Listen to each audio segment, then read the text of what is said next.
Welcome to Audiobook 365 Stories. Once there was an old woman who had a daughter.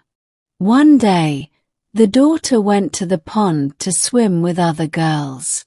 They all took off their clothes and went into the water. Then a snake came out of the water and slid onto the daughter's clothes. After some time, the girls came out of the water and started to put on their clothes. The old woman's daughter wanted to put on her clothes too, but the snake was lying on them. She tried to push the snake away, but it stayed there and did not move. Then the snake said, "If you marry me, I will give you back your clothes." The girl did not want to marry the snake at all. But the other girls said, "It's not really possible to marry a snake. Just say yes."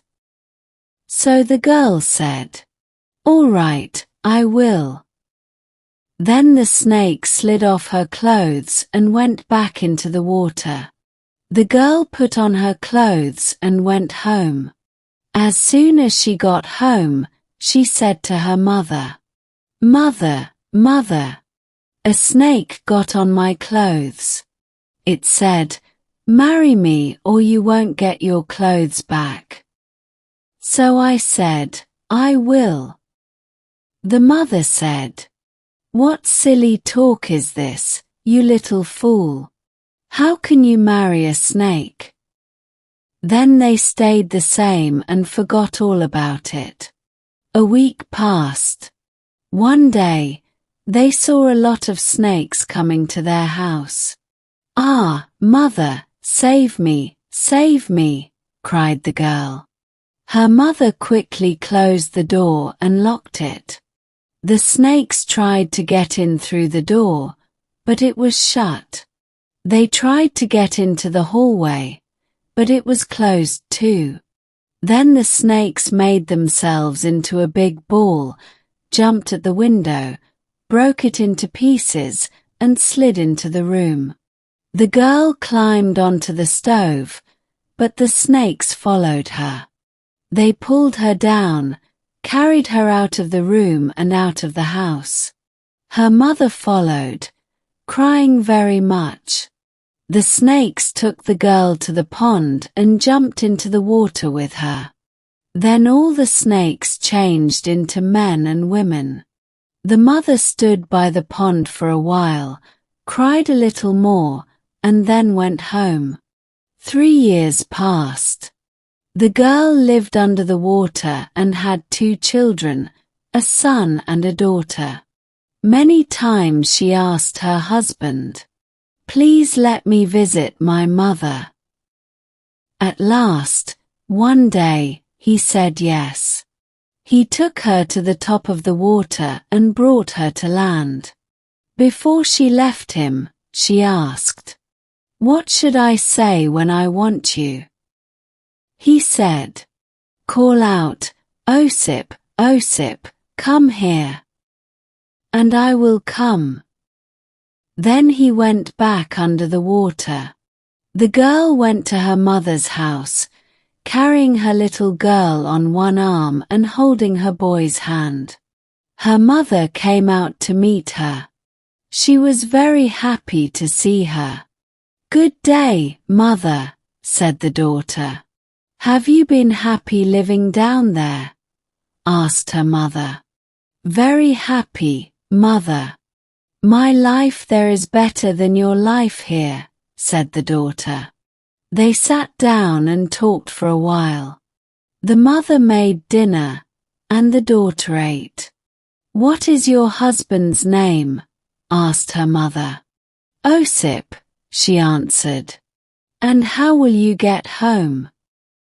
"I will go to the pond and call out, 'Osip, Osip, come here.' Then he will come," said the daughter. "Lie down and rest, daughter," said the mother. So the daughter lay down and went to sleep. Right away, the mother took an axe, made it very sharp, and went to the pond. When she got there, she shouted, "Osip, Osip, come here." As soon as Osip showed his head, the old woman lifted her axe and cut off his head. The water in the pond turned dark with blood. The old woman went home. When she got home, her daughter woke up. "Oh, mother," said the daughter, "I'm getting tired of being here. I want to go home." "Stay here tonight, daughter. Maybe you won't get another chance to be with me," said the mother. So the daughter stayed one more night. In the morning, she got up. Her mother made breakfast for her, and she ate. Then she said goodbye to her mother and left. She carried her little girl in her arms and her boy walked behind her. She came to the pond and called out, "Osip, Osip, come here." She called again and again, but he did not come. Then she looked into the water and saw a head floating there. She understood what had happened. "Oh no! My mother has killed him," she cried. She sat on the grass and cried loudly. Then she said to her daughter, "Turn into a wren and fly forever." And to her son, she said, "Turn into a nightingale and fly forever." "But I," she said, "will become a cuckoo and cry cuckoo forever." The snakes in this strange story are very much like the Indian Nagas. Nagas are snakes that live underground in a place called Patala.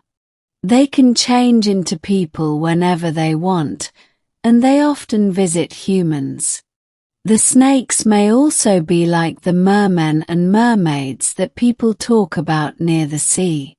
Many old stories in Europe say that lakes, rivers, and fountains have magical beings living in them. In South Russia, people have believed for a very long time in water nymphs called rusalkas. Rusalkas are like the nereids of Greece and the nixies of North Europe. In many parts of Russia, especially in small villages, people still believe in male water spirits called vodyanes.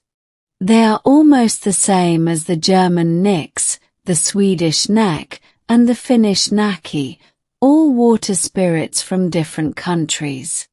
In Russian fairy tales, skazkas, there are often stories about beautiful girls who live under the water.